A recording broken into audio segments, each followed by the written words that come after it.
alay, bana rəhim qılğan bulamdı. Ne oldu sana? Baya sen beni öldürüp, andın cesidimni teriga orab, taşlıvidimen dedin o. Ha? Ben canda kurban bulmak dedim. Şundaq mı? Esta, bu degan bir idiom. Sharqiy Xan sulolasidagi mashhur general Mayuan jangi mahir ham qaysar ekan. U Sharqiy Xan sulolasining qurilishiga cho'ng to'kib qo'shgan. U urushda nusrat qozonib Sharqiy Xan sulolasining ostonasi Loyonga qaytib keldi. Men qaytib keldim. General janoblari jafo chekdilar. Xalq uchun qanchalik jafo cheksam roziman. O'zlarining qaysarona ish izlarini burunla anlagan edim. Bugun o'zlarini ko'rishga muyassar bo'laligimdan to'liq xushalman. Baxushalman. Ko'rsatma bersangiz men qabul qilaman.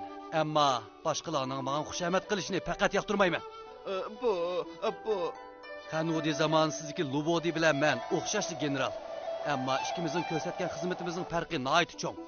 Sizning menga qanday qilib Lubodiga yetish to'g'risida ko'rsatma bermakdi yo'q. Aksicha meni maqtab xushamat qilganingiz ko'nglimni to'limi yerim qildi. Men general Chegara o'tkilidan jiddiy ma'lumotnoma keldi. Men oliylardan jangga berishni talab qilmoqchiman. Jangda qurbon bo'lib, jasadi teriga o'rilib dafn qilinganlar haqiqiy qahramonlardir.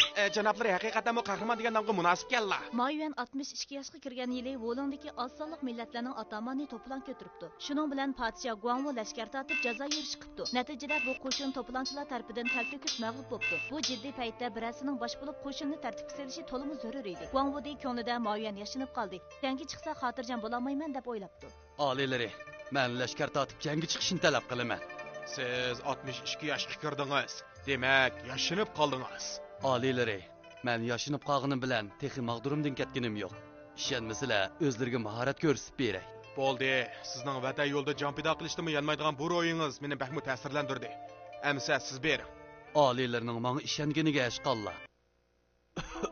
Qaraganda rostlik qeribdimi? Safar ustidagi riyozatmi menga ig'ir keladigan bo'pti. Begim, bo'lmasa birdam aram elib, ondan mangayli. Bo'lmaydi. Hozir chegara xatar ichida qoldi. Buyrug'imni yetkazinglar. Atidan boshlab butun qo'shin suratni tezlasin. O'zlari odam salomat bo'lganlar, ondan jangda nusrat qozonalaydi degan tilg'o. Bo'ldi qil. Kunlarning birida o'lib ketsa, jasadimni teriga yo'gab, yurtimga opirib dafn qilinglar. Begim, doğrularını içi basla. Begim. Ha? Begim. Bir yildan keyin Mayuan qattiq charchab ketganlikdan yo'l ustida qazo qilibdi. Shuning bilan kishilar uning vasiyati bo'yicha jasadini teriga yo'gab yurtiga dafn qilibdi. Jangda qurbon bo'lish hargizmi kinolardagi odamni o'ltirib, jasadini tashlab etish deganlik emas. Balki jangda qurbon bo'lgan qahramonlarning jasadini teriga yo'gab dafn qilishni ko'rsatadi.